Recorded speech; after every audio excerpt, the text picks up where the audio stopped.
नमस्कार, मी नाशिककर. आपले शहर आपली माणसे. 25 मेची दुःखद घटना. रायगड पोलादपूर रस्त्यावर आंबेनळी घाटात सोमवारी रात्री भीषण अपघात झाला. या अपघातात स्कॉर्पिओ गाडी तब्बल 1000 फूट खोल दरीत कोसळल्याने भीषण अपघात झाला आहे.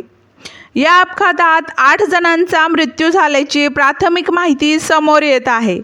पहाटे 2:45च्या सुमारास हा अपघात झाला आहे.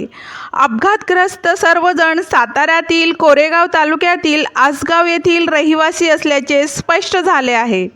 दरम्यान या ठिकाणी रेस्क्यू ऑपरेशनने मृतदेह बाहेर काढण्यात येत आहे. आतापर्यंत 8 जणांचे मृतदेह काढले गेलेले आहेत.